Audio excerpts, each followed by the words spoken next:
In the name of one God, Father, Son, and Holy Spirit. Amen. Please be seated.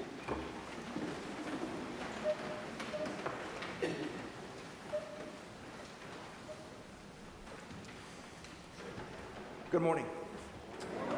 Happy winter, evidently.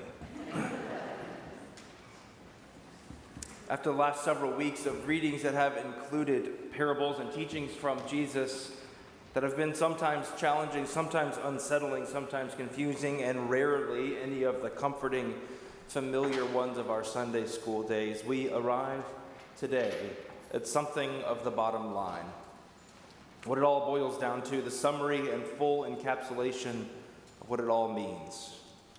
And finally, some familiarity in Jesus' words, if not the most familiar of all, as it is these that have been unfolded into what is broadly known as the Golden Rule.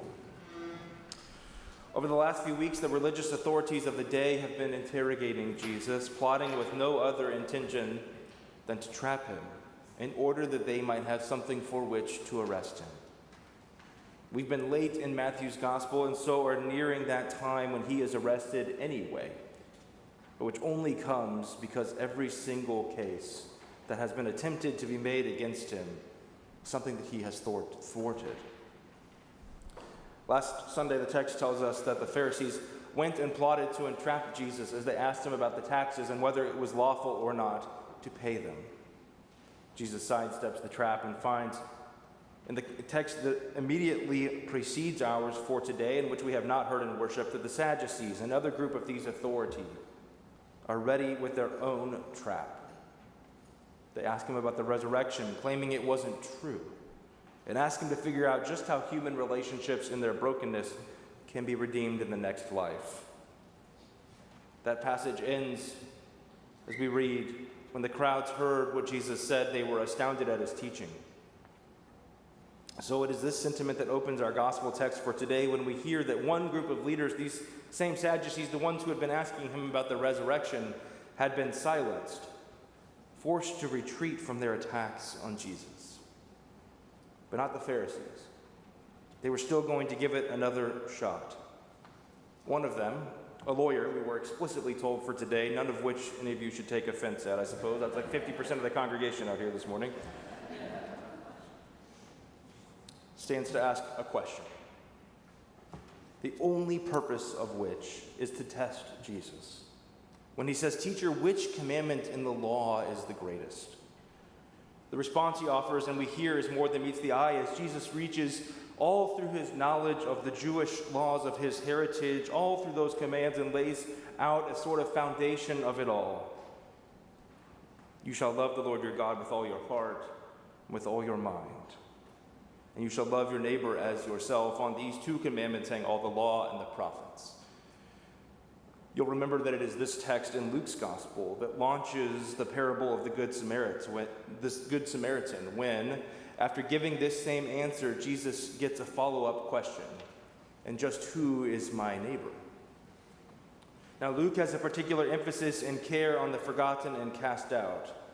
And while it isn't so much that Matthew doesn't, he does want us to know, Matthew does, in an emphatic way, of Jesus' role as a teacher, especially as one grounded in his Jewish upbringing, and so he leaves that summary of the law by itself.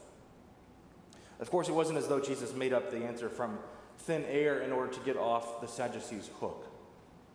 Rather, knowing the full law and the prophets, he distills his summary of all of it down to two quotes. One from Deuteronomy, "You shall love the Lord your God," and one from our reading for today, from Leviticus, "You shall love your neighbor as yourself." Evidently, this was a satisfactory answer because after a quick back and forth on the Messiah's lineage, which is the same lineage that begins Matthew's gospel, in which Jesus establishes that the Messiah comes from David's line, Jesus proves further his identity as the Messiah to them. But rather than admit this, or rather than admit that he got them, they thought it better to no longer ask him any more questions. Though we who know the end of the story know that they didn't stop their plotting there. Now back to this passage from Leviticus.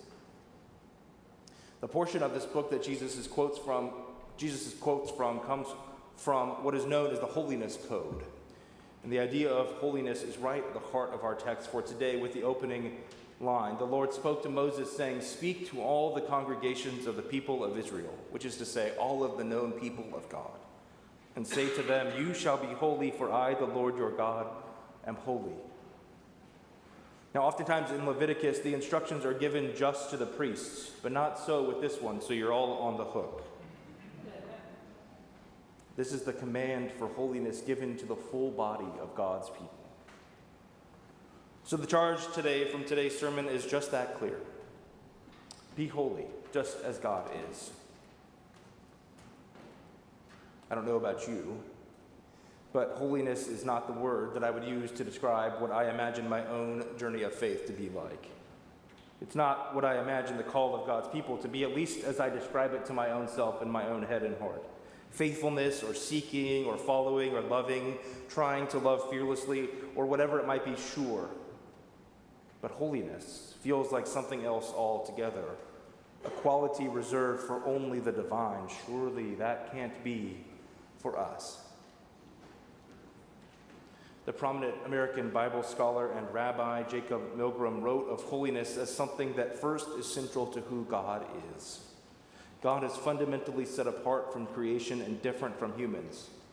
And holiness is something that humans can receive from God.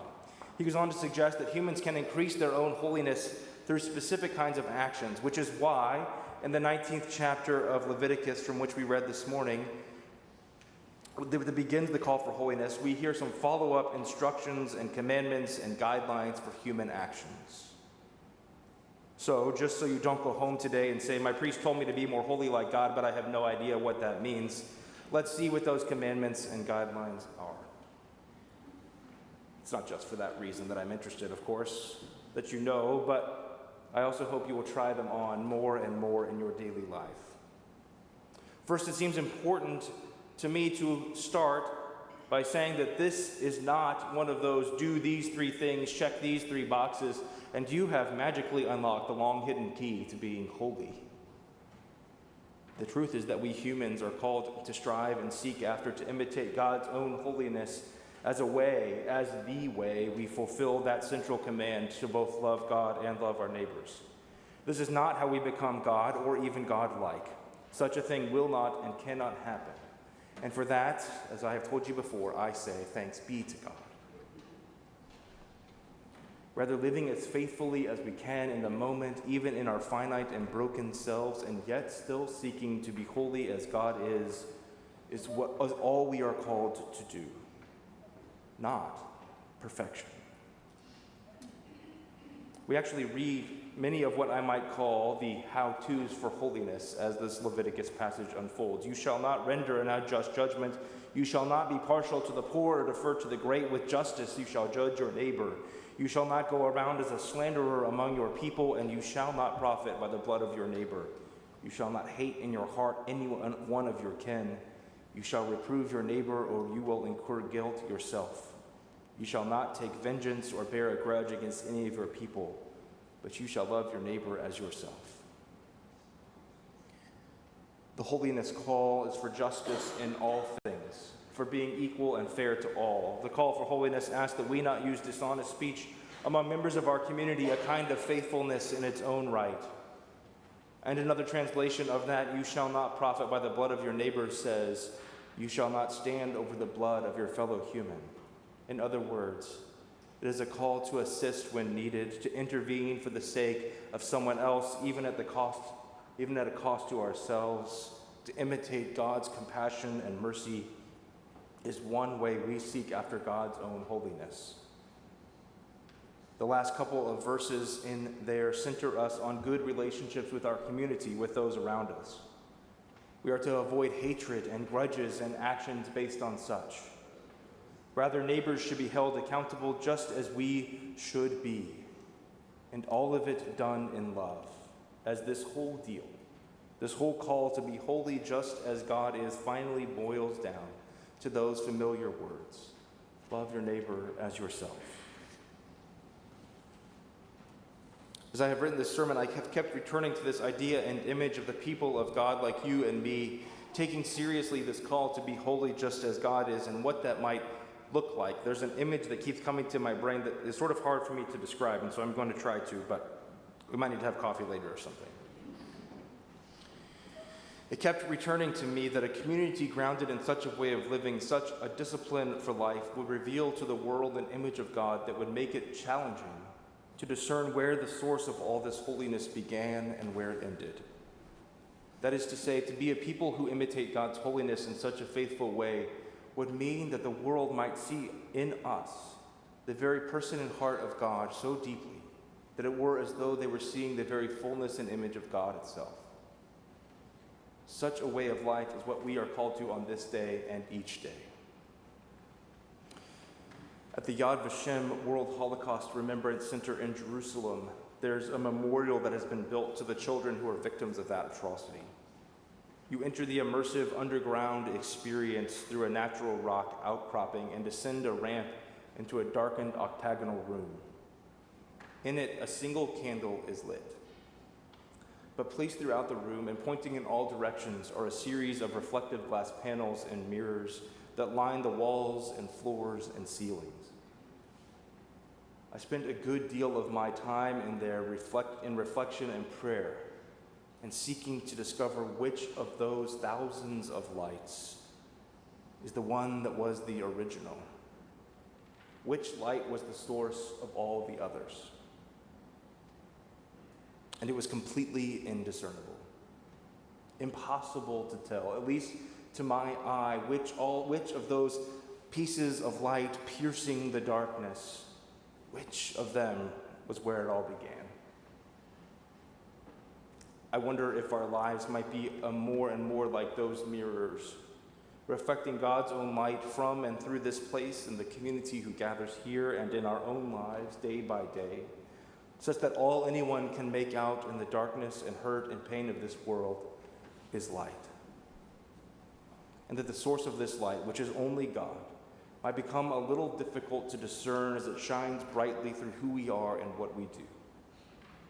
It seems to me that letting our lives be given over more and more to this work is how we join the entirety of our lives up with God's call to be holy just like God is, and our seeking justice, in our compassion and mercy, in our kindness toward one another, in our quick readiness to intervene when needed, and above all and in all of this, loving God and loving our neighbors in all that we do and are.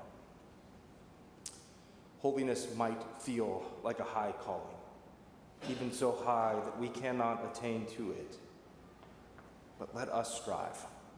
Let us seek and work and move toward it, that all that we do and all that we are and more might be fully knit into who God is, and that this whole world might see the very light of God shine in all of the ways that we work, and all of the holy work that we do, and all of the holiness that you are.